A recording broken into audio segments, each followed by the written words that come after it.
Indirectly कहने का मतलब ये है कि यहाँ से जो सवाल बनते हैं वो इस तरह से बनते हैं कि इंडिया का जोग्राफिकल या भारत का अक्षांशीय विस्तार कितना है, भारत का देशांतरीय विस्तार कितना है। ये मैं कहूँगा कि ये ज्योग्राफी का बेसिक है। अगर आप भारत का भूगोल पढ़ने जा रहे हैं, अगर आप भारत की इंडियन ज्योग्राफी पढ़ने जा रहे हैं, तो आपको बेसिक्स पता होना चाहिए।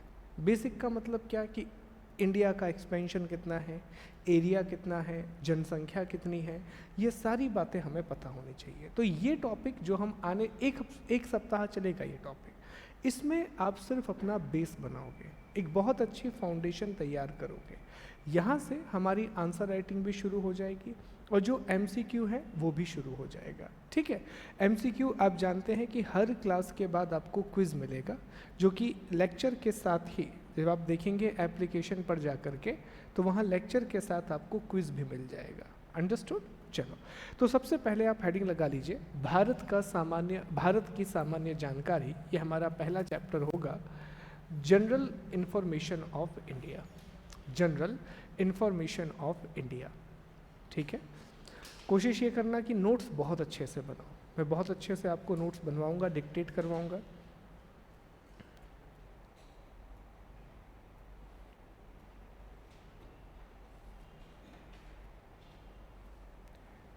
चलिए, अब हम पहले ये डिस्कस कर लेते हैं कि आखिर इस चैप्टर में हमें क्या क्या पढ़ना है। तो देखो, सबसे पहली चीज़ जो हम इस टॉपिक में पढ़ेंगे साथियों, सबसे पहला टॉपिक,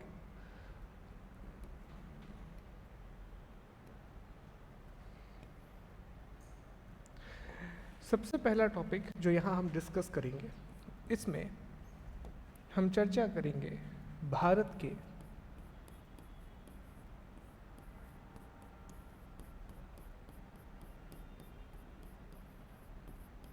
भौगोलिक विस्तार के बारे में, अर्थात भारत का भौगोलिक विस्तार, ये हम पढ़ेंगे। भारत का भौगोलिक विस्तार के तहत हम काफ़ी सारी बातें पढ़ेंगे, जैसे हम नामकरण पढ़ेंगे। नामकरण के अलावा हम क्षेत्रफल के बारे में पढ़ेंगे। ठीक है, हम अक्षांशीय विस्तार पढ़ेंगे कि अक्षांशीय विस्तार भारत का कैसा है। साथ में हम देशांतरीय विस्तार पढ़ेंगे।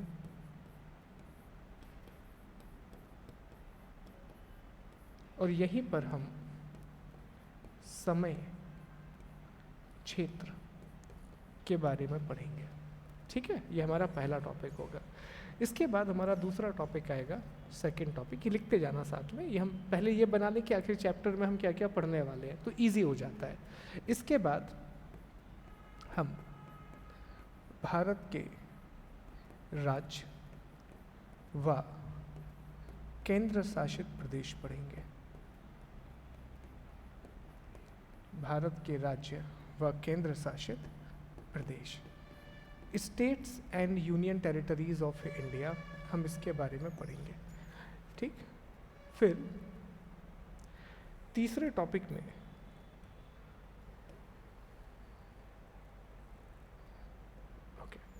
नंबर 3 में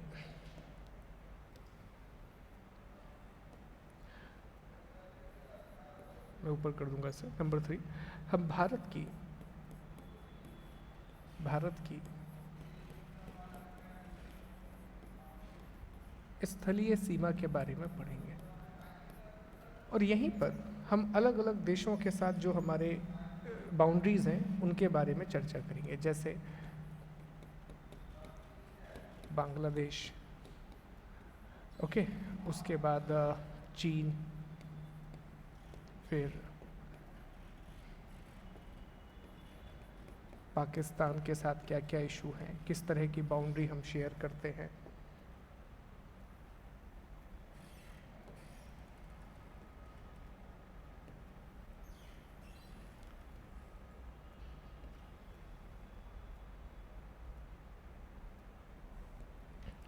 पाकिस्तान के अलावा फिर नेपाल,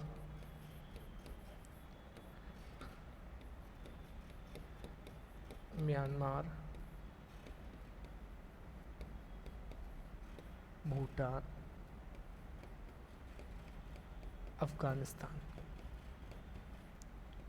ठीक है, इतना होने के बाद हम भारत की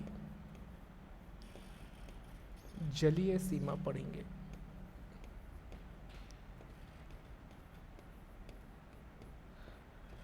water boundary of India, Bharat की जलीय सीमा, वाटर बाउंड्री ऑफ इंडिया। ठीक, आगे बढ़े, मैं यहीं लिख दे रहा हूँ, यहाँ मैं अलग से लिख दे रहा हूँ तो आपको याद हो जाएगा। भारत की प्रमुख जल राशियाँ, भारत की प्रमुख जल राशियाँ, इतने टॉपिक हमें कंप्लीट करने हैं। ये हमेशा साथियों याद रखना, कोई भी टॉपिक हम पढ़ेंगे सबसे पहले मैं आपको आयाम बताऊंगा कि हम कितने आयाम पढ़ने वाले हैं। तो इतने आयामों के अंतर्गत हमें इस टॉपिक का अध्ययन करना है, बहुत अच्छे से पढ़ना है, इत्मीनान से पढ़ना है। जो भी चीज़ आपको समझ में ना आए आप बेहिचक मुझसे पूछो, ठीक है। आप लोग एक काम करो, एक चेयर पीछे चले जाओ तो अच्छा दिखेगा, ये सामने आ रहा होगा आप लोगों के, दिख रहा है, क्लियर दिख रहा है? तो ठीक है, फिर लिख लिया। ये हमारे डायमेंशंस हैं, इतने हमारे आयाम हैं, इतने टॉपिक हम इस पूरे चैप्टर में हमें ये पढ़ना है, ठीक है। जैसे ही लिख लें तो मुझे बता दीजिएगा। ऑनलाइन सभी लोगों ने लिख लिया क्या?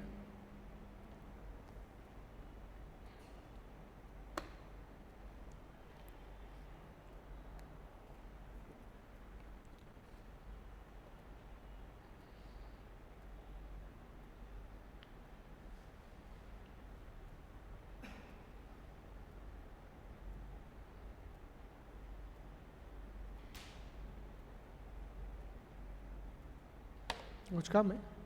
अच्छा, ठीक है, क्लियर है। चलें आगे बढ़ें। ओके, अब देखो समझो, इसके बाद हमारे पहले टॉपिक की हेडिंग हम लगाएंगे और हमारा पहला टॉपिक है 1.1 भारत की अवस्थिति। भारत की अवस्थिति, ये हमारा पहला टॉपिक है, ठीक है, भारत की अवस्थिति। अब ध्यान से इस टॉपिक के बारे में समझो, क्या क्या चीज़ें हैं, क्या क्या इंपॉर्टेंट बातें हैं, इसको समझने की कोशिश करते हैं। सबसे पहले आप ये बात समझें कि देखें, हमारी जो अर्थ है, हमारी जो पृथ्वी है, अभी समझना, कुछ भी लिखना नहीं है आपको। देखिए, हमारी जो पृथ्वी है, हमारी जो अर्थ है, इसका आकार एक विशिष्ट प्रकार का आकार है जिसे हम भू आभ आकार बोलते हैं, जिसे हम जियोइड शेप बोलते हैं। ना हमारी पृथ्वी गोल है लेकिन ध्रुवों पर चपटी हुई है। ध्रुवों पर कैसी है? चपटी हुई है।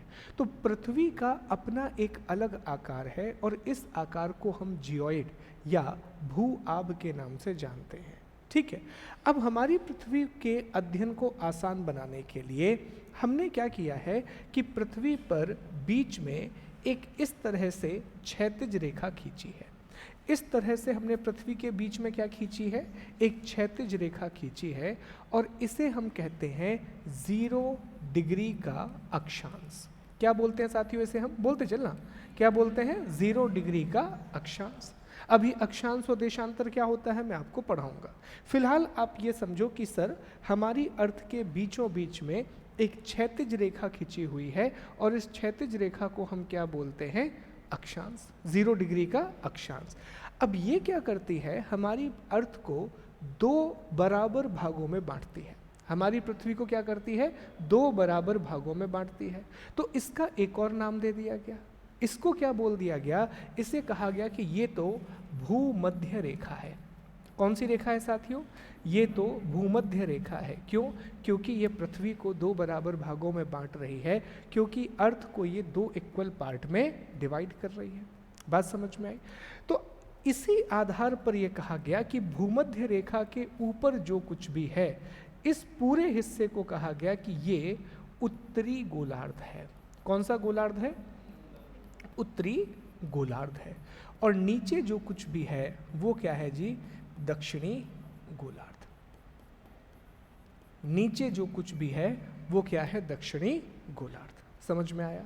तो अगर मैं आपसे पूछूं कि अक्षांश के आधार पर पृथ्वी को कितने भागों में बांटा गया है, तो आप क्या जवाब देंगे? 2 भागों में, उत्तरी गोलार्ध और दक्षिणी गोलार्ध, नदर्न हेमिस्फीयर और सदर्न हेमिस्फीयर। अब इसी तरीके से हमने एक ऊर्ध्वाधर रेखा भी खींची है। इसी तरीके से हमने क्या किया है, एक ऊर्ध्वाधर रेखा भी खींची है, हमने एक वर्टिकल लाइन भी ड्रॉ की है साथियों, इस तरह से। और इस वर्टिकल लाइन को या ऊर्ध्वाधर रेखा को कहा जाता है 0 डिग्री देशांतर। ठीक है, 0 डिग्री देशांतर। और ये भी पृथ्वी को 2 भागों में बांट रही है। यहाँ देखो, आप लिखो मत, अभी समझो पहले, ठीक है, लिखना नहीं है, समझना है। ये भी पृथ्वी को 2 बराबर भागों में बांट रही है। तो ये वाला जो हिस्सा है मेरे दोस्त, इस हिस्से को कहा गया कि ये तो पूर्वी गोलार्ध है, क्योंकि ये पूर्व में है, ये ईस्ट में है, तो इसे क्या कहा गया? पूर्वी गोलार्ध। और ये जो हिस्सा है इसे कहा गया कि ये पश्चिम में है, तो इसे कहा गया ये पश्चिमी गोलार्ध है। बात समझ में आ गई? तो अगर मैं आपसे ये कहूं कि हमारी पृथ्वी को कितने गोलार्धों में बांटा गया है? 4। कितने गोलार्धों में? 4। अक्षांश के आधार पर 2 गोलार्ध हैं, उत्तर और दक्षिण, और देशांतर के आधार पर भी 2 गोलार्ध हैं, पूर्व और पश्चिम। पूर्व और पश्चिम। ये बात क्लियर है? इसमें कोई डाउट है? ठीक है। अब हम ये भी जानते हैं साथियों कि जो हमारी पूरी की पूरी अर्थ है, जो हमारी पूरी की पूरी पृथ्वी है, अभी मैं आपको पृथ्वी का आकार भी दिखाऊंगा, तो हमारी पृथ्वी पर 7 महाद्वीप हैं और 5 महासागर हैं। ठीक है, मोटे मोटे तौर पर आप देखेंगे तो यहाँ एशिया महाद्वीप है बहुत बड़े क्षेत्र पर, यहाँ यूरोप महाद्वीप है, यहाँ अफ्रीका महाद्वीप है, यहाँ उत्तर अमेरिका है, नीचे की तरफ दक्षिण अमेरिका है, यहाँ आप जाएंगे ऑस्ट्रेलिया है, और यहाँ आप जाएंगे तो अंटार्कटिका है। ये 7 महाद्वीप हैं, 7 कॉन्टिनेंट हैं। ठीक है, ध्यान से समझो, भी मैप भी दिखाएंगे, अभी बस याद करो। Europe, Asia, Africa, Australia, Antarctica, south America और उत्तर अमेरिका और दक्षिण अमेरिका, ये 7 महाद्वीप हैं। इसी तरह 5 महासागर हैं। कौन कौन से 5 महासागर हैं? बहुत आसान भाषा में समझो। देखो, यहाँ एक महासागर है और इसे दोस्तों हम क्या कहते हैं? आर्कटिक महासागर। क्या बोलते हैं? आर्कटिक महासागर। यहाँ एक महासागर है और इसे हम क्या कहते हैं? दक्षिणी महासागर। क्या नाम देते हैं? बोलो भैया। दक्षिणी महासागर। इसी तरह से यहाँ और यहाँ एक महासागर है और इसे हम क्या नाम देते हैं? प्रशांत महासागर। ठीक है, बीच में यहाँ एक महासागर है और इसे हम क्या नाम देते हैं? हिंद महासागर। और यहाँ एक महासागर है, इसे हम क्या कहते हैं? अटलांटिक महासागर। ठीक है, ये बहुत बेसिक है, बिल्कुल बेसिक। अब यही चीज़ मैं आपको एक बार मैप में दिखाता हूँ तो आपको और अच्छे से क्लियर हो जाएगी कि कौन सी चीज़ कहाँ पर है। सबसे पहले आप ये देखो कि हमारी अर्थ में ये 0 डिग्री का अक्षांश है। इसने पृथ्वी को कितने भागों में बांटा? 2। ऊपर वाला हिस्सा, नीचे वाला दक्षिण। ये क्या है? 0 डिग्री का देशांतर। इसने कितने भागों में बांटा? 2। ये कौन सा हिस्सा? ये क्लियर है, यही चीज़ मैप पे आ गई। ये हो गया पूर्वी गोलार्ध, ये हो गया पश्चिमी गोलार्ध, ये पूरा हो गया उत्तरी गोलार्ध और ये पूरा दक्षिणी गोलार्ध। कोई भी डाउट आए तुरंत पूछना है, ऑनलाइन में कोई भी डाउट आए तुरंत पूछना है। ठीक है, चलो यहाँ तक मामला क्लियर है साथियों। अब आगे समझते हैं। वर्ल्ड मैप में मैं आपको कुछ चीज़ें दिखा देता हूँ जो मैं आपको अभी समझा रहा था। देखो, सबसे पहले आप 7 महाद्वीपों को देखो। तो ये जो आप बहुत बड़ा सा महाद्वीप देख रहे हैं ना, ये इतना बड़ा सा कॉन्टिनेंट, इसी को हम क्या बोलते हैं? एशिया। ठीक है, इसी को हम क्या बोलते हैं? एशिया। से पुराने वाले, हाँ इसमें और क्लियर होगा। ये कौन सा महाद्वीप है? एशिया। ये देखो, ये यूरोप, ये अब बोलो भैया अफ्रीका, ये ऑस्ट्रेलिया,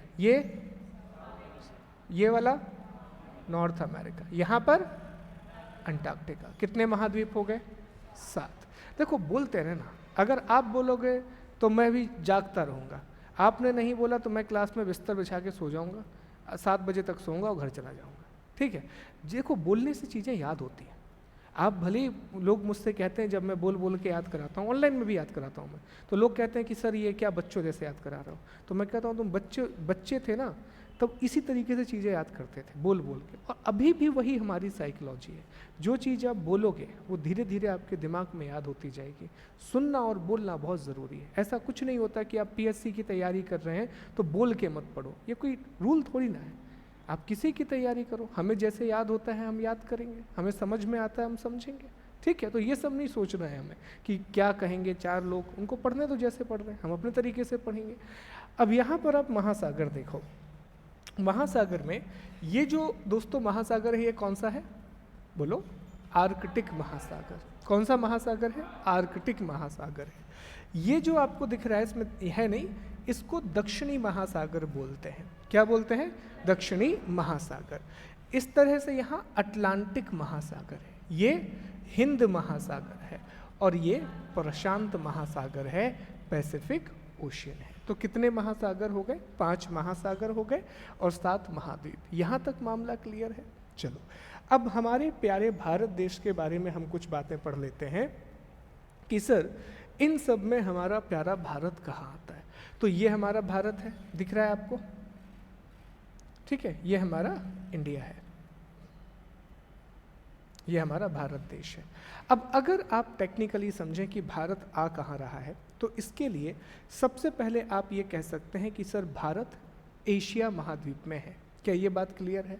भारत किस में है? एशिया महाद्वीप में है। अब एशिया महाद्वीप में भी आप देखो तो भारत दक्षिण में है। तो क्या हम ये कह सकते हैं कि भारत दक्षिण एशिया में आता है? क्या हम ये कह सकते हैं कि भारत दक्षिण एशिया में आता है? क्योंकि इतना बड़ा एशिया महाद्वीप है, इसके दक्षिण में भारत मिलेगा। ठीक है, तो हमें ये समझ में आ गया कि सर भारत एशिया में है, और एशिया में भी भारत कहाँ पर है? दक्षिण एशिया में है। अब एक बात और समझो, देखो यहाँ पर ना 5 देश हैं साथियों। कितने देश हैं? 5। ध्यान से समझना, पाकिस्तान, फिर भारत, यहाँ नेपाल, यहाँ भूटान और यहाँ बांग्लादेश। इन 5 देशों को मिला करके भारतीय उपमहाद्वीप कहा जाता है। इन 5 देशों को मिला करके इंडियन सब कॉन्टिनेंट कहा जाता है। और आपने ये शब्द कई बार सुना होगा, भारतीय उपमहाद्वीप, इंडियन सब कॉन्टिनेंट। तो भारतीय उपमहाद्वीप में क्या क्या आता है? भारतीय उपमहाद्वीप में पाकिस्तान, भारत, नेपाल, भूटान और बांग्लादेश। तो हम भारतीय उपमहाद्वीप का भी हिस्सा है, हम इंडियन सब कॉन्टिनेंट का भी पार्ट है। अब हमने अभी एक बात नहीं, लिखना कुछ नहीं है अभी, देखो सिर्फ हमने एक बात अभी सीखी थी, एक बेसिक हमने गोलार्धों के बारे में पढ़ा था। तो अब हम ये चेक करते हैं कि भारत किस गोलार्ध में आता है। तो आइए हम इंडिया के गोलार्धों के बारे में बात करते हैं। सबसे पहले मैं यहाँ पर अक्षांश रेखा बना रहा हूँ साथियों।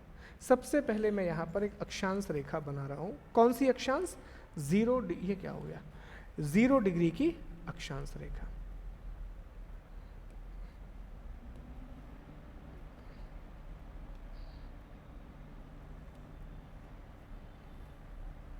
ये मैंने 0 डिग्री का अक्षांश बनाया, इसी को हमने क्या नाम दिया था? भूमध्य रेखा। तो अब मैं आप लोगों से पूछता हूँ, अक्षांश रेखा के आधार पर भारत किस गोलार्ध में आ रहा है?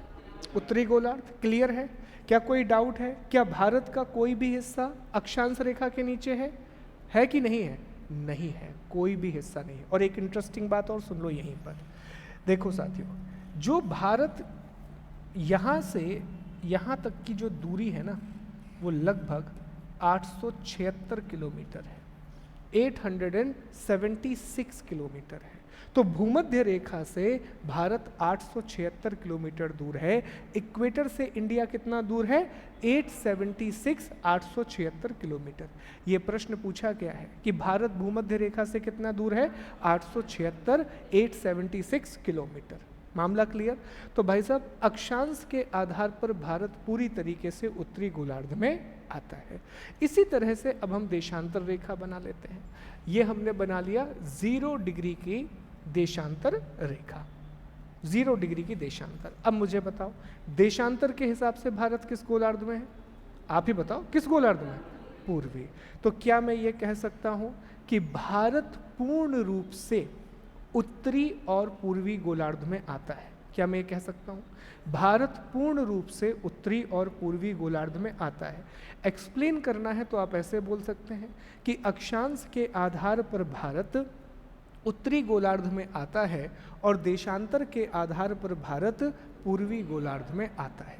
फिर हम ये भी कह सकते हैं कि भारत, अब देखो पूरा सेंटेंस बनाए, जो भी हमने समझा है, एक चीज़ आपको सीखना है कि जो भी चीज़ें मैं आपको लिखवाऊंगा वो शॉर्ट में लिखवाऊंगा। हमें इससे लैंग्वेज बनाना सीखना है। क्या सीखना है? लैंग्वेज। तो अब जो कुछ भी हमने पढ़ा उसको समराइज करते हैं। तो पहला पॉइंट हमारा ये बनेगा कि भारत उत्तरी और पूर्वी गोलार्ध में स्थित एक देश है। दूसरा पॉइंट बनेगा भारत एशिया महाद्वीप का हिस्सा है।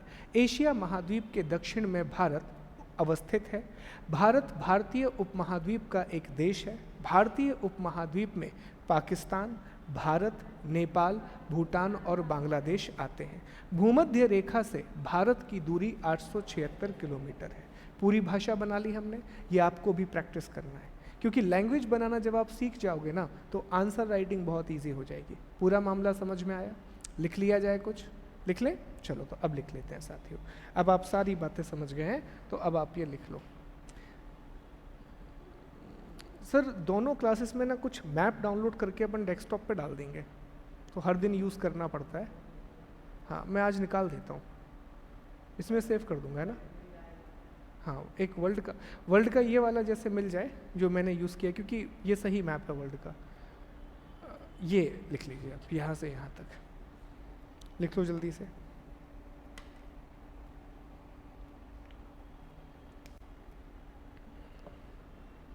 ऑनलाइन में किसी को कोई डाउट है?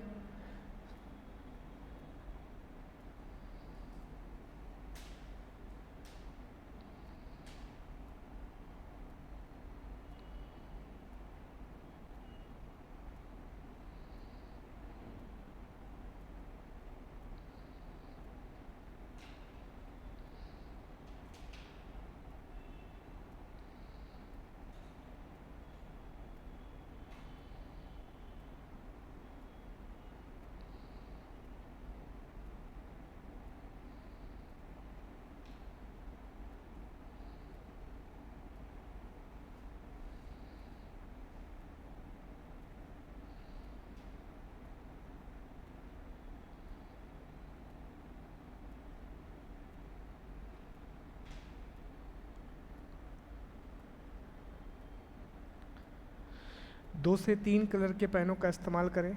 मल्टीपल कलर का यूज़ करोगे नोट्स अच्छे बनेंगे। ठीक, बहुत बढ़िया।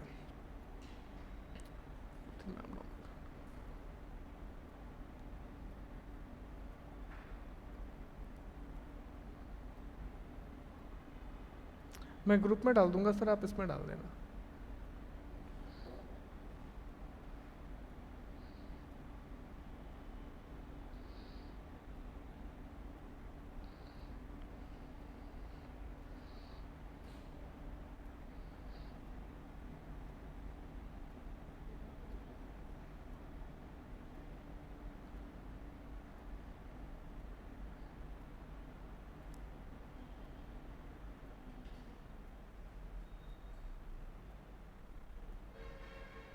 हो गया? डन? चलो अब हम अगले टॉपिक पर आते हैं। अगला टॉपिक नेक्स्ट जो है, अगली हेडिंग लगा लें आप। ये टॉपिक हर जगह पढ़ोगे आप, हिस्ट्री में भी पढ़ोगे और यहाँ पर भी। भारत का नामकरण। देखो साथियों, हमारा जो भारत देश है ना, इसके बहुत सारे नाम हैं और आपने कई नाम सुने होंगे भारत के, है ना? जैसे आपने 2-3 नाम तो बहुत अच्छे से सुने होंगे, भारत, इंडिया, हिंदुस्तान। इसके अलावा आपने भारतवर्ष भी सुना होगा, आर्यावर्त भी सुना होगा, मेलुहा नाम भी सुना होगा, जम्मू द्वीप भी सुना होगा, तियानजू भी सुना हो गया, गुग्यल और फुग्यल नाम भी आपने सुने होंगे। ऐसे बहुत सारे नाम हैं हमारे देश के, ठीक है, कुमारी द्वीप, ब्रह्मार्षि देश, ऐसे बहुत सारे नाम हैं साथियों। लेकिन वो टॉपिक आप इतिहास में पढ़ोगे, हम यहाँ पर सिर्फ अपने ज्योग्राफी का पॉइंट उठा लेते हैं और टॉपिक को आगे बढ़ाते हैं। देखो, अगर आप समझें तो हमारे देश के 2 औपचारिक नाम हैं। कितने औपचारिक नाम हैं? 2। अब कोई भी चीज़ जब औपचारिक होती है तो हम उसे औपचारिक कब बोलते हैं? जब वो सरकार के द्वारा किसी दस्तावेज में लिख दी जाए, तभी हम बोलते हैं कि ये पर्टिकुलर चीज़ औपचारिक है। तो भारत के 2 औपचारिक नाम हैं, एक है भारत और दूसरा है इंडिया। एक्चुअली में एक अनुच्छेद है भारतीय संविधान का, पहला अनुच्छेद। जब आप भारतीय संविधान का पहला अनुच्छेद पढ़ेंगे तो उसमें लिखा हुआ है, India that is Bharat will be union of state. India जो कि भारत है वो राज्यों का एक संघ होगा। तो यहीं से हमें भारत के 2 औपचारिक नाम मिलते हैं, एक नाम है इंडिया और दूसरा नाम है भारत। अब अगर हम पुराने समय की बात करें, हमें एक टॉपिक पढ़ना है इसलिए मैं यहाँ पे नहीं जा रहा हूँ, हमारा एक टॉपिक हम पढ़ेंगे प्राचीन भौगोलिक ज्ञान। उसमें मैं आपको एक टॉपिक एक्सप्लेन करूँगा कि भारत, जैसे अभी हमने लिखा ना कि भारत एशिया महाद्वीप का हिस्सा है, तो पुराणों में ये लिखा गया है कि शुरुआत में पृथ्वी पर 7 बड़े बड़े द्वीप थे। एक था जम्मू द्वीप, एक पुष्कर द्वीप, एक प्लक्ष द्वीप, शाक्य द्वीप, क्रौंच द्वीप, ऐसे 7 अलग अलग द्वीप थे। तो इन्हीं 7 द्वीपों में एक था जम्मू द्वीप और जम्मू द्वीप का हिस्सा भारत था। तो जम्मू द्वीप एक्चुअल में सिर्फ भारत को रिप्रेजेंट नहीं करता, जम्मू द्वीप इज लाइक एशिया, पूरा एशिया नहीं आता था। मैं बस आपको उदाहरण के लिए समझा रहा हूँ कि जैसे एशिया महाद्वीप में आज बहुत सारे देश हैं, उसी तरह जम्मू द्वीप में बहुत सारे क्षेत्र थे। उन्हीं क्षेत्रों में से एक क्षेत्र का नाम क्या था? भारत। जम्मू का मतलब होता है जम्बू वृक्ष, मतलब जामुन, ठीक है, जम्मू वृक्ष मतलब जामुन। जामुन का वृक्ष भगवान बुद्ध से भी बहुत घनिष्ठता से जुड़ा हुआ है। बचपन में जब वो ध्यान लगाते थे तो जामुन के पेड़ के नीचे ध्यान लगाते थे। जम्मू वृक्ष उनके महल में था, हालांकि उन्हें ज्ञान की प्राप्ति पीपल के पेड़ के नीचे हुई थी, पर बड़ा योगदान है उनके जीवन में, ठीक है जी। और बचपन में अगर आपके यहाँ पे कोई स्कूल में रहा हो तो फाइल आती है जम्मू द्वीप की, देखिए आपने, जिसमें फाइल में अपन सारी चीज़ों को रैप करके रख देते थे, वो जम्मू द्वीप कंपनी की फाइल आती थी, कंपनी है जो फाइल बनाती थी। तो भारत के कितने औपचारिक नाम हैं? अब ये चीज़ मेरे साथ लिखते जाइएगा, ठीक है, यहाँ पर मैं लिखूंगा, आप भी लिखते जाना। तो भारत के अगर हम औपचारिक नामों की बात करें, ऑफिशियल नेम, तो औपचारिक नाम है मतलब सरकार के किसी दस्तावेज में होगा। तो कहाँ पर लिखा है? सर, संविधान के अनुच्छेद 1 में, संविधान का अनुच्छेद 1 यहाँ पर लिखा हुआ है। और नाम क्या क्या है जी? तो 2 नाम हमें यहाँ देखने के लिए मिलते हैं, एक नाम है भारत और दूसरा नाम क्या है? इंडिया। अब देखो, भारत नाम कैसे आया, इसको लेकर के 3 अलग अलग कहानियां हैं। पहली स्टोरी ये कहती है कि ऋग्वेद में एक भरत नाम का कबीला था, भरत नाम का एक कबीला था और उसी कबीले पर हमारे देश का नाम भारत पड़ा। वायु पुराण ये कहता है कि ऐसा नहीं है। वायु पुराण कहता है कि देखिए, राजा दुष्यंत और शकुंतला के बेटे का नाम भरत था और उनके नाम पर इस देश का नाम भारत पड़ा है। और एक कहानी ये कहती है, जैन साहित्य, जैन साहित्य ये कहते हैं साथियों, जैन साहित्य, जैन साहित्य कहता है कि जो भगवान ऋषभदेव, आप इतिहास में पढ़ेंगे इनके बारे में, जैन धर्म के पहले तीर्थंकर रहे भगवान ऋषभदेव के पुत्र भरत के नाम पर हमारे देश का नाम भारत पड़ा है। और रामायण क्या कहती है कि भगवान राम के भाई, रामायण क्या कहती है साथियों कि भगवान राम के भाई भरत के नाम पर हमारे देश का नाम भारत पड़ा है। अब इसमें से सबसे ऑथेंटिक जो जान पड़ता है वो ऋग्वेद में भरत नाम का एक कबीला, ऋग्वेद में बहुत सारे कबीले थे और ये कबीले, अब 2 मिनट सुनो फिर बाद में लिखना, कहानी सुन लो पहले, ठीक है। सुनो, ऋग्वेद में बहुत सारे कबीले थे। जब आप इतिहास पढ़ोगे तो आप पढ़ोगे कि 1500 ईसा पूर्व से लेकर के 600 ईसा पूर्व तक का जो समय रहा है वो वैदिक काल का समय रहा है, और इसमें से भी 1500 ईसा पूर्व से 1000 ईसा पूर्व का जो समय रहा है वो ऋग्वैदिक काल रहा है। तो उस काल में बहुत सारे कबीले थे। कबीले मतलब छोटी छोटी बस्तियाँ, 50-60 लोगों का एक ग्रुप जो आपस में रहता था। तो इसी कबीलों में एक कबीला हुआ भरत नाम का, और भी दूसरे कबीले हुए, भरत कबीला, पुरु कबीला, तुर्वस कबीला, ऐसे मल्टीपल कबीले हुए। तो कहा जाता है कि भरत कबीले ने बाकी सभी कबीलों को हरा दिया और वो सबसे शक्तिशाली कबीला बना, और उसी कबीले के नाम पर हमारे देश का नाम भारत रखा गया। जब आप ऋग्वेद पढ़ेंगे तो ऋग्वेद में 7वां मंडल है। ऋग्वेद का 7वां मंडल वशिष्ठ ऋषि से संबंधित है, और उसमें वो 10 राग युद्ध के बारे में बात करते हैं, और वहीं पे भरत कबीले का उल्लेख होता है, ठीक है। तो वो आप इतिहास में जानेंगे। फिलहाल हमें ये समझ में आ गया कि भरत नाम का एक कबीला था, उसी कबीले के आधार पर हमारे देश का नाम भारत पड़ा है, ठीक है। अभी लिखो मत, देखो लिखोगे आप मुझे बाबा सुनो, जैसे आपने लिखा मैं समझा रहा हूँ, उसके बाद मैं आपको लिखने का समय दूंगा ही दूंगा, लेकिन जब मैं समझा रहा हूँ तो पूरा ध्यान मुझ पर लिखो, क्योंकि साथियों देखो अगर आप लिखोगे ना तो आपका दिमाग रिलैक्स हो जाता है। रिलैक्स क्यों हो जाता है कि आपके दिमाग को ये अंदर से सिग्नल मिलेगा कि यार मैंने लिख लिया है, मेरी कॉपी में ये सब कुछ है। ये हमारे दिमाग ऐसे ही काम करता है।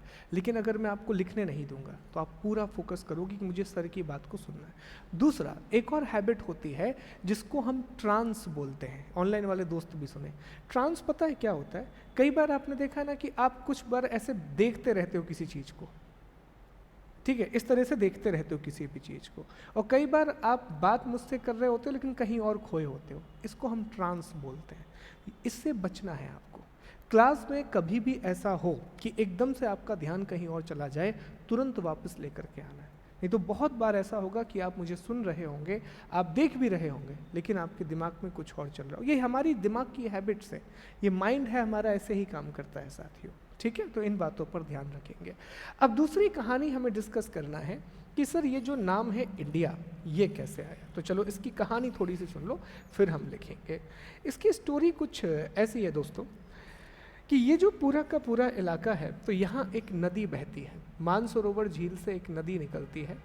इस तरह से ये नदी जाती है और ये कराची में अरब सागर में जाकर के मिल जाती है, और इस नदी का नाम है सिंधु। नदी का नाम क्या है? सिंधु नदी। अब भारत पर विदेशी आक्रमण हुए, आप इतिहास में पढ़ेंगे भारत पर बहुत सारे विदेशी आक्रमण हुए। सबसे पहले ईरानियों ने भारत पर विदेशी आक्रमण किया। जो पर्शियन थे, हखमनी नाम का एक वंश था, उन्होंने भारत पर अटैक किया, ठीक है जी। ईरानियों के बाद यूनानियों ने भारत पर आक्रमण किया। जो ग्रीक्स थे उन्होंने इंडिया पर अटैक किया। अब यूनानी लोग कहाँ से आए थे? तो जो ग्रीस वाला इलाका है, आज भी आप मैप में देखना घर जाके, तो ग्रीस रोम वाला जो इलाका है उसकी राजधानी है, तो वहाँ से ये लोग आए थे। और उसमें एक व्यक्ति था सिकंदर, अलेक्जेंडर, तो उसने भारत पर अटैक किया था, ठीक। तो जब इन लोगों ने भारत पर अटैक किया तो इन्होंने क्या किया, जो सिंधु नदी है इसको इंडस बोल दिया। क्या बोल दिया साथियों? इंडस। और यहाँ पर जितने भी लोग रहे, ये जो एरिया है, इस पूरे क्षेत्र को इन्होंने कहा कि ये जो पूरा का पूरा एरिया है, जहाँ वो व्यास नदी तक जा पाए थे, व्यास नदी के आगे वो नहीं बढ़ पाए, तो उन्होंने इस पूरे एरिया को क्या नाम दे दिया? इंडिया। इस तरह से ये नाम भारत का पड़ा। तो जो नाम है, आज भारत का नाम हम कहते हैं इंडिया है, तो ये नाम किसने दिया है? यूनानियों ने। ये नाम किसने दिया है? ग्रीक्स ने दिया है। तो ये चीज़ आपको याद रखनी है कि ये जो नाम है ये यूनानियों के द्वारा दिया गया नाम है, ये ग्रीक्स के द्वारा दिया गया नाम है। तो यहाँ पर आप लिख लेंगे कि अरे यूनानी, चाहे तो लिख सकते हैं ग्रीक, ठीक है। तो ये भारत के 2 औपचारिक नाम हैं, बाकी बहुत सारे नाम हैं, सारी चीज़ें हैं, वो आप इतिहास में एक टॉपिक है भारतवर्ष, वहाँ आप इन चीज़ों को पढ़ेंगे, ठीक। हमारा काम इतने में बन जाएगा। अब लिख लीजिए इसको, फिर हम आगे बढ़ते हैं, अगले टॉपिक पर आते हैं साथियों। आपने अभी कॉपी नहीं ली, अभी आप रफ कॉपी में लिख रहे, आप रफ कॉपी में लिख रहे हैं? अभी कॉपी बना लो एक प्रॉपर अच्छी।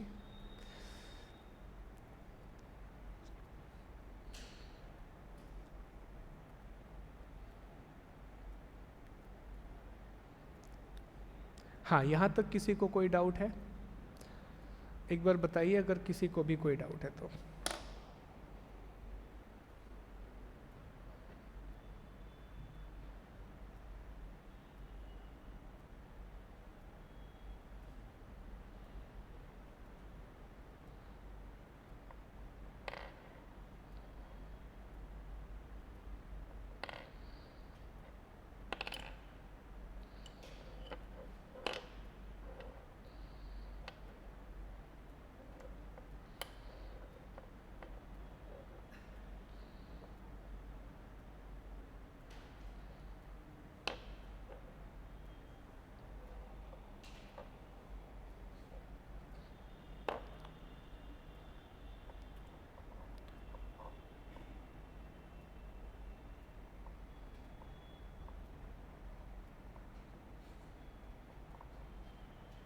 हो गया? चलो आगे बढ़ते हैं अगले टॉपिक पर आते हैं। हमारा जो तीसरा टॉपिक है साथियों, थर्ड,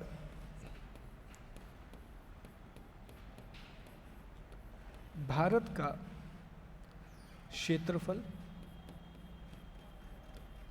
व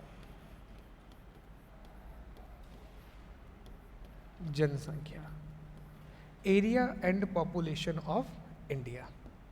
भारत का क्षेत्रफल एवं जनसंख्या। चलो जी एक एक करके अब हम समझना शुरू करते हैं। देखो, सबसे पहले हम क्षेत्रफल की बात कर लेते हैं, हम एरिया की बात कर लेते हैं। तो भारत का जो क्षेत्रफल है वो है 32,87,263 वर्ग किलोमीटर। मैं इसको ऐसे ही याद रखता हूँ, मैं कभी 32 लाख वगैरह नहीं बोलता। 32,87,263, बोलो एक बार, 32,87,263। और एरिया है तो हमेशा वर्ग किलोमीटर में होगा। तो भारत का जो क्षेत्रफल है, इंडिया का जो एरिया है साथियों, वो हमें समझ में आया कि सर भारत का क्षेत्रफल कितना है, बोलिए एक बार, 32,87,263 वर्ग किलोमीटर।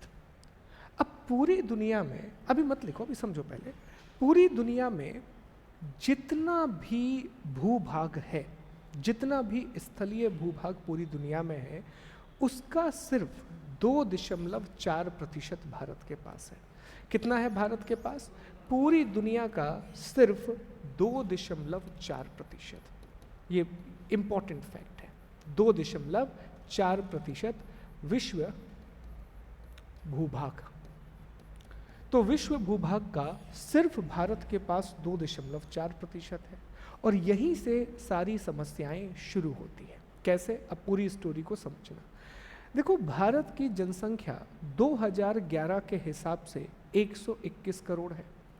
पूरी दुनिया की आबादी में भारत की जनसंख्या का जो प्रतिशत है वो है 17.5%। कितना? 17.5%। पूरी दुनिया में अगर 100 लोग हैं तो 17.5 लोग कहाँ रह रहे हैं? भारत में। बहुत बड़ा शेयर है। दुनिया में जो पशुधन है, जिसको हम लाइव स्टॉक बोलते हैं इंग्लिश में, दुनिया के पशुधन का 18% भारत में पाया जाता है। सर्वाधिक पशुधन भारत में। अब दोनों चीज़ों को एक साथ जोड़ो कि हमारे पास एरिया कितना है? 2.4%। एरिया कितना है? 2.4%। लेकिन जनसंख्या कितनी है? 17.5%। जनसंख्या कितनी है? 17.5%। और पशुओं की जनसंख्या का भी 18%। तो प्रॉब्लम होगी ही होगी। कम संसाधन और बहुत सारे लोग, यही है ना भारत की स्थिति। पूरी समस्याओं की जड़ यही है साथियों। हमारे पास संसाधन कम है और लोग बहुत ज़्यादा हैं। And this is the biggest problem. इसलिए कहा जाता है कि भारत में संसाधनों का सर्वश्रेष्ठ प्रबंधन आवश्यक है। हमें ऑप्टिमम यूटिलाइजेशन करना होगा अपने रिसोर्सेज का, अदरवाइज हम बहुत प्रॉब्लम में रहने वाले हैं। तो ये अलग समस्या है कि 2.4% हमारा क्षेत्रफल है और 17.5% की जनसंख्या। क्लियर? अब इसमें एक बात और समझें कि क्षेत्रफल के आधार पर भारत दुनिया का 7वां बड़ा देश है। 7वां बड़ा देश है भारत। सर नंबर 1 पर कौन आता है? तो नंबर 1 पर जो आता है साथियों वो है रूस। नंबर 2 पर कौन आता है? कनाडा। नंबर 3 पर अमेरिका, ठीक है। नंबर 4 पर चीन। नंबर 5 पर ब्राज़ील। नंबर 6 ऑस्ट्रेलिया और नंबर 7 पर आता है भारत। भारत के बाद कजाकिस्तान का भी नंबर आता है। ये 7 देश हैं, ये 7 देश हैं, ठीक है।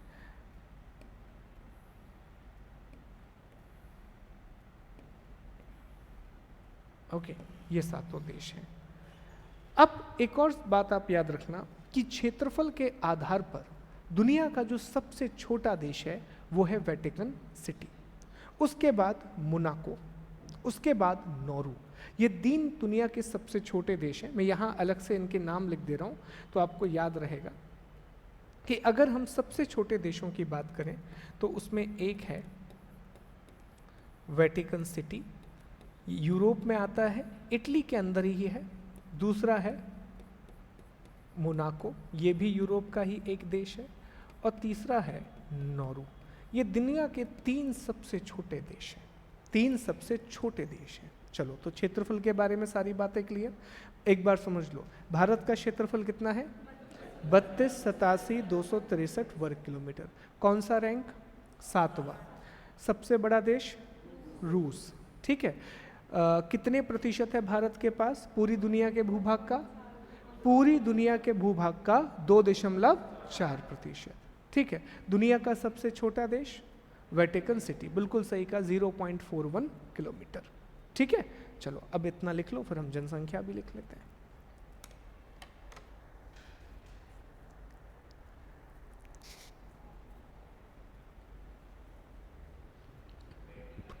वेटिकन सिटी, हाँ।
समझ में आ रहा है?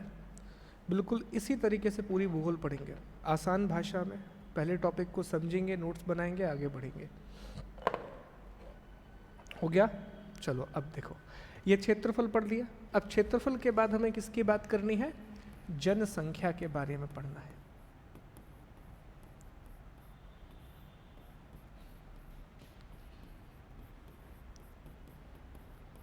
पॉपुलेशन के बारे में पढ़ना है। तो देखो, 2011 के हिसाब से 2011 की जनगणना के हिसाब से भारत की जो जनसंख्या है वो कितनी है?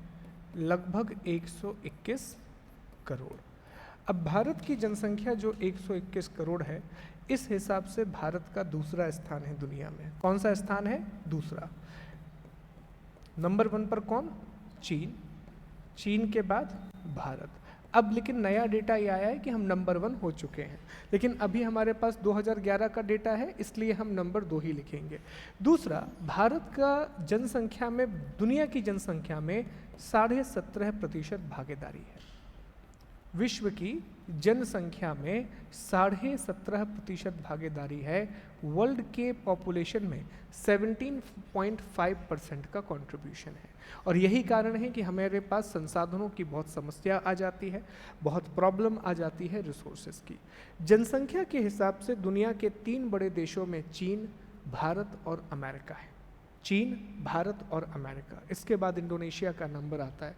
तो यहाँ मैं लिख भी दे रहा हूँ कि अगर आपसे रैंक वगैरह कभी पूछ ली जाए जनसंख्या के हिसाब से, तो उसमें ये पुरानी रैंक है, इसमें बस एक ही चेंज आया है कि भारत कहाँ आ गया है अब ऊपर, ठीक।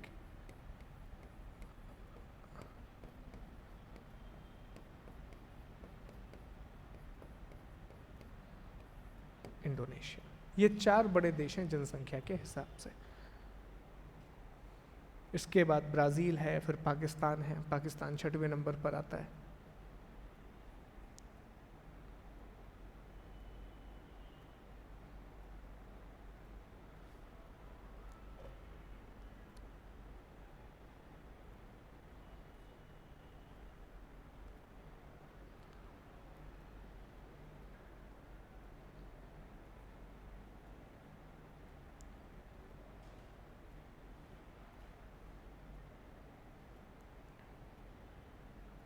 क्लियर? आगे बढ़ें, चलिए अगले टॉपिक पर आते हैं। यहाँ तक हमारे 3 टॉपिक हो गए साथियों। अब हम चौथे टॉपिक पर आ रहे हैं, नंबर 4।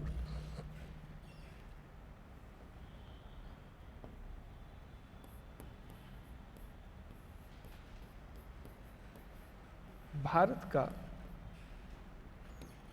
विस्तार, इंग्लिश में एक्सपेंशन ऑफ इंडिया। क्या लिखेंगे आप? भारत का विस्तार अर्थात एक्सपेंशन ऑफ इंडिया, ठीक है। भारत का विस्तार, एक्सपेंशन ऑफ इंडिया। अब जरा मामले को समझना बहुत अच्छे से, पूरी कहानी क्या है। देखो साथियों, हमारी जो पृथ्वी है ना, हमारी जो अर्थ है, अरे ये क्या हो गया, हमारी पृथ्वी पर 2 तरह की हमने काल्पनिक रेखाएं खींची हैं। कैसी रेखाएं खींची हैं? 2 तरह की काल्पनिक रेखाएं खींची हैं, 2 तरह की इमेजिनरी लाइन खींची है। एक तरफ आप देखेंगे तो कुछ क्षैतिज रेखाएं हैं, इनको हम क्या बोलते हैं? क्षैतिज रेखा। और इस तरह की कुछ ऊर्ध्वाधर रेखाएं हैं। आप अभी बेसिक समझो कि ये जो क्षैतिज रेखाएं खींची गई हैं, इनको हम क्या नाम देते हैं सर? इन्हें हम अक्षांश रेखाएं बोलते हैं। क्या बोलते हैं? अक्षांश रेखाएं बोलते हैं। और ये जो ऊर्ध्वाधर रेखाएं खींची गई हैं, इन्हें हम क्या बोलते हैं? देशांतर रेखाएं। अब इसकी पहले एक कहानी सुनना बहुत अच्छे से, फिर अपन लिखेंगे और बातों को समझेंगे। स्टोरी क्या है पहले वो सुनो। देखो, प्रॉब्लम ये हुई कि जैसे जैसे हम ह्यूमन एवोल्यूशन होता गया, मानव विकास करता गया और भूगोल का एक विषय के रूप में उद्भव हो गया, तब धीरे धीरे इंसान के सामने कुछ समस्याएं आने लगी। सबसे पहले उसने मैप बना लिया, लेकिन मैप बनाने के बाद उसे प्रॉब्लम ये आने लगी कि एक तो हमारी पृथ्वी जो है ना, वो चपटी हुई नहीं है, ऐसी सपाट नहीं है हमारी पृथ्वी। हमारी पृथ्वी कैसी है? गोल। और गोल ना कह करके हमने क्या शब्द बताया? भू आभ आकार। हमारी अर्थ कैसी है? भू आभ आकार। हमारी पृथ्वी का अपना एक आकार है जिसे हम क्या बोलते हैं? भू आभ। कोई भी आपसे पृथ्वी के बारे में पूछे कि पृथ्वी का आकार कैसा है, तो क्या जवाब दोगे? कि पृथ्वी का आकार भू आभ है। भू आभ को इंग्लिश में बोलते हैं जियोइड शेप। तो अब एक प्रॉब्लम और आने लगी कि हमारी पृथ्वी एक प्रकार से गोल है। अब गोल पृथ्वी है तो कहीं पर दिन हो रहा है, कहीं पर रात हो रही है, कहीं पर ठंड हो रही है, कहीं पर गर्मी हो रही है।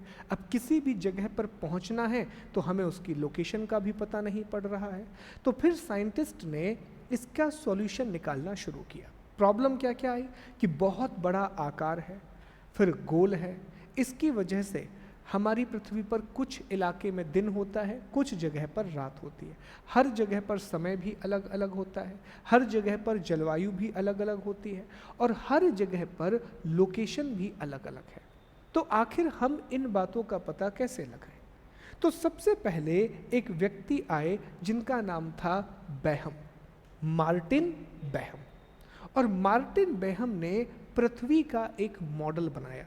जैसे हम लोग स्कूल में मॉडल बनाते थे ना कि पवन चक्की बहुत बड़ी होती है पवन चक्की, लेकिन हम एक छोटा सा मॉडल बना के ले आते थे पवन चक्की का, कि देखिए पवन चक्की से फिर हम बल्ब जला देते थे। इसी तरीके से हम छोटे छोटे मॉडल बनाते थे, वर्षा जल के संचयन का मॉडल, कि एक घर बना देते थे, ऊपर से पानी डालते थे। तो मॉडल क्या होता है, किसी भी बड़ी चीज़ का छोटा रूप ही क्या होता है, मॉडल होता है। तो मार्टिन बेहम ने पृथ्वी का एक मॉडल बनाया और पृथ्वी के मॉडल को ग्लोब कहा गया। क्या कहा गया, ग्लोब। तो अगर ग्लोब की परिभाषा आपसे पूछी जाए क्या है, तो ग्लोब वास्तव में पृथ्वी का एक नमूना है। अब नमूना शब्द से आप लोग अलग मतलब निकालते हैं कि अरे सर नमूना, वो अलग नमूना होता है। अभी यहाँ पर मतलब क्या है कि पृथ्वी का एक प्रतिरूप है, पृथ्वी का एक मॉडल है। अब ग्लोब तो बना लिया, अब साइंटिस्ट ने आगे और दिमाग लगाया कि यार ठीक है, पृथ्वी का मॉडल तो हमें मिल गया, लेकिन अभी भी हम ये कैसे पता लगाएं कि किसी जगह की लोकेशन क्या है और समय क्या है। तो उन्होंने दो अलग अलग रेखाएं ग्लोब पर खींच दी। क्या ऐसी कोई रेखा पृथ्वी पर है, नहीं है। क्या ऐसी कोई भी रेखा पृथ्वी पर है, नहीं है। ये सारी कैसी रेखाएं हैं, काल्पनिक, ये सारी इमेजिनरी लाइन है। तो रेखाएं खींची गई, सबसे पहले क्षैतिज रेखाएं खींची गई और इन क्षैतिज रेखाओं को क्या नाम दिया गया, अक्षांश। और फिर हमने इस तरह से ऊर्ध्वाधर रेखाएं खींची जिन्हें क्या नाम दिया गया, देशांतर। इनने हमारी सारी प्रॉब्लम को सॉल्व कर दिया। सबसे बड़ी प्रॉब्लम थी कि हम टाइम कैसे पता लगाएं, तो हम लोगों ने देशांतर रेखाओं के द्वारा समय निकालने लगे। अभी हम पढ़ेंगे समय कैसे निकालते हैं। देशांतर रेखा का प्रयोग करके हम समय निकालने लगे। हमने मान लिया कि जो 0 डिग्री का देशांतर है वहाँ 12 अगर बजे हुए हैं तो उसके दोनों तरफ हम समय निकालने लगे। अब हमें किसी भी जगह की लोकेशन निकालना है तो आसान है। जैसे मान लीजिए कि आपने किसी से ये कहा, उदाहरण के लिए मान लेते हैं कि मैं अभी 10 डिग्री के अक्षांश पर रहती हूँ। आपने मुझसे कहा, मैं आपसे पूछने आया कि आप कहाँ रहते हैं, मुझे चाय पीने आना है। तो आपने कहा सर आप आ जाओ, मैं 10 डिग्री के अक्षांश पर रहता हूँ। अब बताओ मैं आपके घर पहुँच पाऊँगा क्या? नहीं पहुँच सकता, क्योंकि 10 डिग्री का अक्षांश तो इतना बड़ा है मेरे भाई। तो मैं पहले यहाँ जाऊँगा, हर एक घर में पूछूंगा, अरे वो चाय वाला घर यही है क्या, चाय वाला घर यही है क्या? ऐसे पूछते पूछते मेरा पूरा जीवन निकल जाएगा। क्या मैं पहुँच पाऊँगा? तो क्या सिर्फ अक्षांश बताने से आप किसी जगह पर पहुँच सकते हैं? नहीं। लेकिन अगर आप मुझे ये बता दो कि सर ये 10 डिग्री का अक्षांश है और ये 12 डिग्री का देशांतर है, यहाँ मैं रहता हूँ, अब मैं आपके लोकेशन पे पहुँच सकता हूँ। अब मुझे वो बिंदु देखना है जहाँ 10 डिग्री का अक्षांश 12 डिग्री के देशांतर से मिल रहा है। तो अब जब भी आप सुनते हैं ना कोऑर्डिनेट शब्द, आप जब गूगल मैप यूज़ करते हैं तो हर लोकेशन कोऑर्डिनेट पर ही आती है। सबसे पहले उसके कोऑर्डिनेट आते हैं, फिर आपको नाम दिखाई देता है। इसी को हम कोऑर्डिनेट बोलते हैं। इसी की सहायता से आज हमारा पूरा एयर सिस्टम काम कर रहा है। नहीं तो मिसाइल कहीं मारोगे कहीं गिरेगी, अगर कोऑर्डिनेट नहीं होगा। एरोप्लेन कहीं जाएगा कहीं ख़त्म होगा। ये सब किससे चलता है? कोऑर्डिनेट। तो कोऑर्डिनेट वास्तव में क्या होता है? अक्षांशीय और देशांतरीय स्थिति। अब मैं आपके घर पहुंच सकता हूं कि सर मैं 12 डिग्री का देशांतर और 10 डिग्री के अक्षांश पर रहता हूं, मैं आ जाऊंगा आपके घर पे। समझ रहे हैं बातों को? इसको हम कोऑर्डिनेट बोलते हैं। फिर इसी से हमने समय भी सॉल्व कर लिया, हमारी लोकेशन की झंझट भी खत्म हो गई, हमने दिन और रात को भी समझ लिया, ये सारी चीज़ें हमने रिजॉल्व कर ली। तो इसलिए हमने अक्षांश और देशांतर रेखाएं बनाई हैं। अब कुछ प्रमुख अक्षांश रेखाएं होती हैं। जैसे अगर हम प्रमुख अक्षांश रेखाओं की बात करें, प्रमुख अक्षांश रेखाओं में एक होती है साथियों, ये बीच में 0 डिग्री की अक्षांश रेखा, इसे हम भूमध्य रेखा बोलते हैं। क्या बोलते हैं? भूमध्य रेखा, क्योंकि ये पृथ्वी को 2 बराबर भागों में बांटती है। इसी तरह ऊपर जाएंगे तो ये होती है 23.5 डिग्री की अक्षांश रेखा। यहां पर भी होती है 23.5 डिग्री की अक्षांश रेखा। सर ये तो कंफ्यूजन है, ऊपर भी 23.5 डिग्री और नीचे भी 23.5 डिग्री। तो अक्षांश और देशांतर रेखा ये ऐसी बात है कि जैसे बचपन में हमारे नाम होते थे, तो हमारे नाम में अगर मान लो एक क्लास में 4 शुभम है, तो फिर पूछा पूरा नाम क्या है तुम्हारा? तो मैंने कहा मैं शुभम गुप्ता, किसी ने कहा भैया शुभम पटेल, किसी ने कहा शुभम वर्मा, किसी ने कहा शुभम शर्मा, तो फिर नाम पूरा हो जाता था। लेकिन अगर टीचर ने कहा शुभम तो हम चारों लोग देखने लगते थे किस शुभम की बात हो रही है। यही प्रॉब्लम अक्षांश और देशांतर में भी है।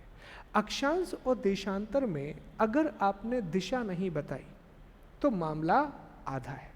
दिशा कैसे बताते हैं ये जरा समझो। देखो ये जो 0 डिग्री है तो हमने क्या कहा था कि सर 0 डिग्री के ऊपर जो कुछ भी होता है वो क्या है, उत्तर, और इसके नीचे दक्षिण। तो साथ ही यहाँ पर भी कहानी यही है। 0 से मान लो आप यहाँ पहुँचे, ये 1 2 5 10 90, इसी तरीके से 1 2 3 4 90। तो यहाँ पर भी 1 2 3 4 है और यहाँ पर भी 1 2 3 4 है, दोनों जगह है। तो आप अलग कैसे बताओगे? तो आप कहोगे, अगर आपको ये वाली जगह बतानी है तो आप कहोगे 5 डिग्री का उत्तरी अक्षांश। क्या कहोगे? 5 डिग्री का उत्तरी अक्षांश। लेकिन अगर आपको ये वाला बताना है, ये भी 5 मान लो, तो क्या बोलोगे? 5 डिग्री का दक्षिणी अक्षांश। तो याद रखना, अगर आपने अक्षांश और देशांतर रेखाओं में दिशा नहीं बताई, अगर आपने लैटिट्यूड और लॉन्गिट्यूड में डायरेक्शन नहीं बताया, तो फिर मामला गड़बड़ है। तो अभी जो आपने मुझे लोकेशन दी थी 10 डिग्री, तो तब भी मेरे लिए प्रॉब्लम है। अब मैं पहले यहाँ पे घूमूं 10 डिग्री में, फिर मैं यहाँ पे घूमूं, क्या मैं पहुँच सकता हूँ सही जगह? तो आपको मुझे बताना पड़ेगा कि उत्तर या दक्षिण। तो आपने कहा सर 10 डिग्री उत्तर। अब मुझे पता है कि मुझे 10 डिग्री उत्तर में जाना है। अगर आप दक्षिण में होते तो आप क्या कहते? 10 डिग्री दक्षिण। ठीक है जी, मामला क्लियर है यहाँ तक? बिना दिशा के क्या काम बनेगा? नहीं। डायरेक्शन होना बहुत ज़रूरी है। अगर आपने दिशा नहीं बताई तो ये ऐसी ही बात है कि मैंने आपको जलेबी परोस दी बिना चाशनी में डुबाई। बिना चाशनी में डुबाई जलेबी अच्छी लगेगी? वो जलेबी कहलाएगी क्या? नहीं कहलाएगी साहब। जलेबी का मतलब ये कि उसमें चाशनी होनी चाहिए, ठीक है, तभी तो जलेबी खाने का मज़ा है। अब इसी तरीके से देशांतर का मामला है। अब हमने देशांतर में ये समझा था कि सर ये 0 डिग्री है, समझा था। और क्या कहा था हमने कि सर यहाँ पर जो कुछ भी है वो क्या है? पूर्व। और यहाँ पर जो कुछ भी है वो क्या है? अरे बोलो भैया, ठीक है, यहाँ पर क्या है? पश्चिम। ये हमने डिस्कस किया था। ये पूरा इलाका पूर्व है और ये पूरा इलाका पश्चिम है, ये हमने डिस्कस किया था। तो इसी तरह देशांतर होता है। अब देशांतर में भी कहानी वही है कि ये 1 2 3 4 ऐसे 180 तक जाता है। यहाँ पर भी 1 2 3 4 ऐसे 180 तक जाता है। तो यहाँ पर आपने मुझे कहा था 12 डिग्री का देशांतर, तो मैं तो परेशान हो जाऊँगा। मैं 12 डिग्री पहले यहाँ भी जाऊँ फिर यहाँ भी जाऊँ, तो आपको क्या बताना पड़ेगा कि 12 डिग्री पूर्व या पश्चिम। तो आपने कहा सर 12 डिग्री का पूर्वी देशांतर। अब मैं सही लोकेशन पर पहुंचूंगा। अच्छा मुझे एक बात बताओ, क्या किसी भी अक्षांश की दिशा में पूर्व या पश्चिम हो सकता है? क्या अक्षांश रेखाओं की दिशा में ऐसा हो सकता है कि 10 डिग्री पूर्वी अक्षांश या 15 डिग्री पूर्वी अक्षांश? कभी नहीं हो सकता। अक्षांश में सिर्फ 2 ही दिशाएं बनेंगी, या तो उत्तर या दक्षिण। तो कभी भी आप MCQ लगाओ और उसमें अक्षांशीय विस्तार पूछा गया हो और उसमें अगर पूर्व या पश्चिम लिखा है तो उसको पढ़ना भी मत, खत्म कर देना कि वो गलत ही होगा। कभी भी अक्षांश में पूर्व या पश्चिम नहीं आएगा। अक्षांश में सदैव उत्तर या दक्षिण ही आएगा। मामला क्लियर दोस्तों? इसी तरह से जो देशांतर रेखा है, क्या इसमें कभी उत्तर या दक्षिण आ सकता है? नहीं। देशांतर रेखा में सिर्फ क्या आएगा? पूर्व या पश्चिम। देशांतर रेखा में क्या आएगा? सिर्फ पूर्व या पश्चिम। कभी भी देशांतर रेखा में उत्तर और दक्षिण लिखा मिले, क्या कर दोगे? उसको कट। वो हमेशा गलत ही होने वाला है। अब देखो, पहले ये होता था कि हम ये टॉपिक बहुत डिटेल में पढ़ते थे। अब हमारे टॉपिक में विश्व का भूगोल नहीं है, नहीं तो अक्षांश और देशांतर पढ़ने में ही 3 घंटे लगते हैं, ये वास्तविकता है। लेकिन अब हमारे सिलेबस में ये टॉपिक है नहीं, तो हमें इतना ही पढ़ना है जितने में हमारा काम बन जाए, एक बेसिक अंडरस्टैंडिंग आ जाए। अब मैं आपको एक बात और बता रहा था, वो और समझ लो, फिर हम आगे बढ़ेंगे। तो हम आपको बता रहे थे कि कुछ प्रमुख अक्षांश रेखाएं होती हैं। क्या होती हैं साथियों? प्रमुख अक्षांश रेखाएं होती हैं, इम्पॉर्टेंट लैटिट्यूड होती है। जैसे अभी हमने कहा कि सर एक 0 डिग्री की लाइन है, अरे क्या हो गया, हाँ, अभी हमने कहा कि सर एक 0 डिग्री की लाइन है, तो इस 0 डिग्री की लाइन को हमने क्या बोल दिया, भूमध्य रेखा। क्या बोल दिया हमने इसे, भूमध्य रेखा। ठीक इसी तरह से साथियों एक और लाइन होती है जिसे हम 23.5 डिग्री का अक्षांश बोलते हैं। क्या बोलते हैं, 23.5 डिग्री। लेकिन क्या मैं अभी सही बोल रहा हूं, नहीं, जब तक मैं दिशा नहीं बोलूंगा वो गलत है। तो एक होता है 23.5 डिग्री का उत्तरी अक्षांश और एक होता है 23.5 डिग्री का दक्षिणी अक्षांश। 23.5 डिग्री का जो उत्तरी अक्षांश होता है साथियों, इसे हम कर्क रेखा बोलते हैं, ट्रॉपिक ऑफ कैंसर बोलते हैं। और 23.5 डिग्री का जो दक्षिणी अक्षांश होता है, इसे हम मकर रेखा या ट्रॉपिक ऑफ कैप्रिकॉर्न बोलते हैं। ठीक है, इसी तरह से मेरे दोस्त यहाँ पर एक लाइन होती है और इसे हम क्या बोलते हैं, 66.5 डिग्री। अब मुझे बताओ, मैं उत्तर लगा दूं कि दक्षिण, उत्तर की दक्षिण, उत्तर, सीधी सी बात है, भूमध्य रेखा के ऊपर है तो उत्तर ही होगा। तो यहाँ मैं क्या लगा सकता हूँ, उत्तर। अब यहाँ पर कौन सा महासागर है, आर्कटिक महासागर, तो इसको क्या नाम दिया जाता है, आर्कटिक वृत्त। क्या नाम देते हैं, आर्कटिक वृत्त। ठीक इसी तरह से यहाँ पर भी एक लाइन है, यहाँ पर 66.5 डिग्री, क्या बोलूँ, उत्तर दक्षिण, दक्षिण, 66.5 डिग्री का दक्षिण देशांतर। और यहाँ कौन सा महाद्वीप है, अंटार्कटिक महाद्वीप, तो इसको क्या नाम दिया गया, अंटार्कटिक वृत्त। ठीक है जी। इसी तरह से यहाँ पर 2 बिंदु हैं, यहाँ एक बिंदु है, यहाँ, और यहाँ एक बिंदु है। ठीक है, और ये जो बिंदु है ये 90 डिग्री उत्तर है और इसे कहा जाता है उत्तरी ध्रुव। क्या कहा जाता है, उत्तरी ध्रुव। और ये 90 डिग्री दक्षिण है और इसे क्या कहा जाता है, दक्षिणी ध्रुव।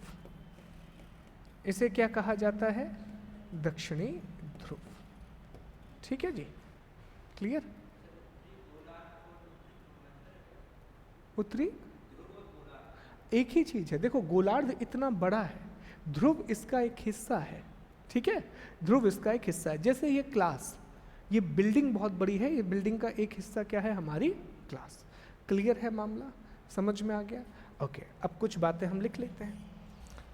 कोई डाउट है इसमें, समझ में आ गया सभी को, ये लिख लो, इतनी चीजें लिख लो साथियों, लिख लीजिए इतना। और फिर एक डायग्राम हम और बनाएंगे और मामला क्लियर।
हो गया, डन। ये वाला पॉइंट और बना लो, ये जो हमने बनाया ना एक डायग्राम, ये और बना लो। अब इसलिए मैं कहता हूँ ना कि ज्योग्राफी में वाइट पेज वाली कॉपी काम आती है, ये सारी चीज़ें अच्छी बनती हैं प्लेन पेज की कॉपी। और एक कॉपी जब भी लो हमेशा अच्छी लिया करो, जिसका पेज मोटा हो, जिसमें वाइंडिंग बहुत अच्छी हो, क्योंकि ये नोट्स आपको बार बार पढ़ने हैं।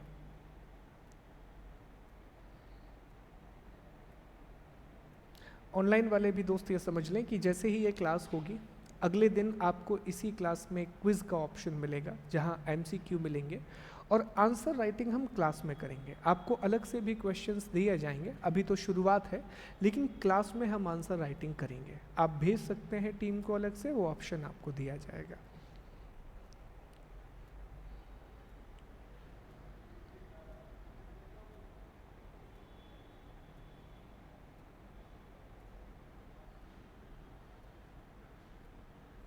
तो आज हमने अक्षांश और देशांतर को समझ लिया। कल हम भारत के विस्तार को समझेंगे और कल से हम सीमा रेखा के बारे नहीं, कल हमें टाइम के बारे में डिस्कशन करना है। समय के बारे में कल हम पढ़ेंगे कि भारत में एक ही समय रेखा क्यों है, दो समय रेखाएं क्यों हैं। देखो अभी शुरुआती दौर है, 1-2 हफ्ते बहुत स्लो रफ्तार से हम चलने वाले हैं, ताकि आप और हमारे बीच में एक अंडरस्टैंडिंग बन जाए, फिर हम धीरे धीरे अपनी स्पीड को पिक करते जाएंगे। ठीक है जी, तो आज हम यहीं पर विराम देंगे चीज़ों को, कल फिर आपसे मुलाकात होगी। उम्मीद है कि क्लास आपको समझ में आई होगी। थैंक यू, जय हिंद, जय भारत। वो आपको बता दिया जाएगा टीम के द्वारा।